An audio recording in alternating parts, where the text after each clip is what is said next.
On the 4th of July, up to 67 million people will vote in the UK general election to elect a new government and shape the direction of the country for the next 5 years. It is being described as one of the most important elections ever, as the UK has been reeling from a multitude of crises, including the cost of living, rising poverty, and the fallout from Brexit. The ruling Conservative Party looks likely to be voted out of the government after 14 chaotic years in charge and 5 different prime ministers, with polls strongly suggesting that the Labour Party, the current largest opposition party, will replace them. However, despite talk of a seismic change underway in UK politics, many people feel differently. There's low enthusiasm or hope for any meaningful change, reflected in voter turnout consistently falling in recent elections and a rise in people saying that they won't even bother voting. So why is this the case? Well, one of the reasons is because many people in the UK feel that their vote simply won't matter. Despite multiple parties being on the ballot, they feel that they only get 2 options, either Labour or Conservatives. And indeed, history backs them up, with only ever rotated between the two since World War I. And many feel that Labour and Conservatives are simply 2 sides of the same coin. Slight differences in policies and priorities, but fundamentally built to conserve the same system which deprives us, a system which benefits them. But why does it always end up being a choice between these two? Why hasn't there been anyone different? Well, the answer lies in the UK's voting system, one that favours the largest parties but leaves millions of people unrepresented.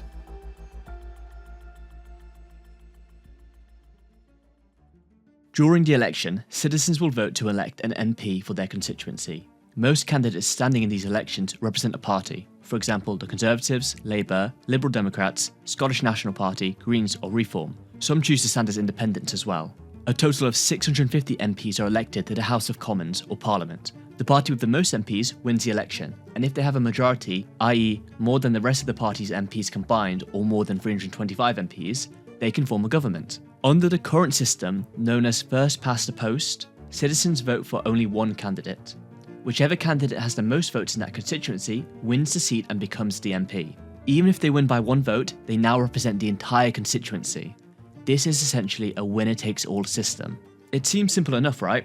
Most votes must mean most people want them. However, many have pointed out that this voting system is hugely flawed. Firstly, under the current system, most MPs are actually elected with a minority vote. This means that actually most people voted for a rival candidate and not whoever ends up winning the seat. This creates what is known as wasted votes, in which millions of people feel that their votes or voices did not count as they live in a constituency where there is simply a big concentration of, for example, Conservative voters. This in turn leads many people to be put off voting altogether, especially in what are described as Conservative or Labour safe seats, constituencies where certain parties have consistently and repeatedly won with quite substantial majorities. The Electoral Reform Society has estimated that more than 100 of the UK's 650 seats haven't changed hands for more than 100 years, with 38% of seats having remained under the same party's control for 50 years or more. In these circumstances, voters can then feel cornered into tactical voting, backing the person that they think has the best chance of defeating their least favourite candidate, rather than supporting their first choice. It's essentially a negative vote, picking the lesser of the 2 evils. This is a tactic which is currently gaining a lot of traction in this election, with many people saying they will vote for whichever candidate is most likely to get the Conservatives out of power, albeit without much enthusiasm. However, even in these so-called marginal constituencies, they are often contests between no more than 2 parties, the one defending it and the one most able to replace the incumbent. In other words, Labour or the Conservatives. And according to the Financial Times, this election is on course to be one of the most disproportionate results ever in terms of the mismatch between the votes and the seats. They say this is due to the first past the post system, which favours parties with support concentrated in some seats over those with a more even spread of the votes. They say that this distortion is so big that there is a distinct possibility that Keir Starmer's Labour Party wins a record 450 seats and a huge majority on a lower share of the vote than Jeremy Corbyn's Labour achieved in 2017. Ultimately, the first past the post system reinforces the dominance of the big 2 establishment parties in the UK. So it's no wonder that these parties are keen to maintain the system despite high voter dissatisfaction and growing demands for election reform.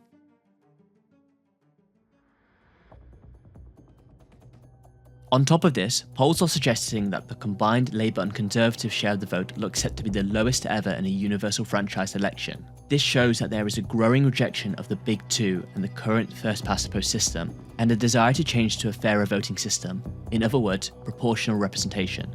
There are many different types of proportional representation, but the main idea is that they all aim to allocate seats broadly in proportion to the number of votes cast.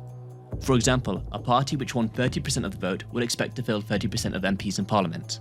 This is the system most often used in Europe and during EU elections. In fact, the UK stands almost alone in Europe in using a one-person-takes-all disproportionate voting system. Of the 43 countries most often considered to be within Europe, 40 use some form of proportional representation to elect their MPs. The other two are Belarus and France. Even Scotland, Wales and Northern Ireland all use forms of proportional representation, meaning it's just the UK government in England using first past the post. Something which is important is that under a proportional representation system, single party majorities are less common, as power tends to be shared more widely among the different parties. This means that there are most likely to be coalition governments, where two or more parties form a government together through compromise and negotiation. Again, this is the norm in Europe, where most countries have had a variety of coalition governments in recent decades. In comparison, the UK has only ever had one formal coalition government since 1945, the short-lived Conservative Lib Dem coalition from 2010 to 2015. Critics of proportional representation point to the coalition governments of Europe and say that nothing ever gets done, as there are so many negotiations and compromises and disagreements. They argue that majority governments created by first-past-the-post systems can provide the much-needed stability to allow governments to actually implement their policies and create meaningful change. However, in reality, this hasn't been the case in the UK, where the last few years have been absolutely chaotic. Almost constant infighting amongst the ruling Conservative Party has meant that we've had 5 Prime Ministers within 8 years. Other arguments against proportional representation include the idea that it will allow extremist or fringe parties and their views to enter Parliament and the mainstream, which can be dangerous to society. And indeed, we are seeing the rise of far-right parties and voices reach Parliament in European countries under the proportional representation system. And in the UK, one of the parties who would benefit most from a proportional representation system is Reform, a far-right party who have been gaining support but are unlikely to win any seats under first-past-the-post system.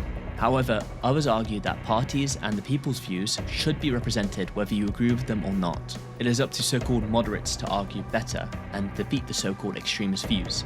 Suppressing these views in Parliament does little to address the wider root causes of their support, and only feeds into their ideas of the establishment conspiring against them. Overall, whilst proportional representation has its critics, there are strong arguments for adopting a fairer system to the one we currently have.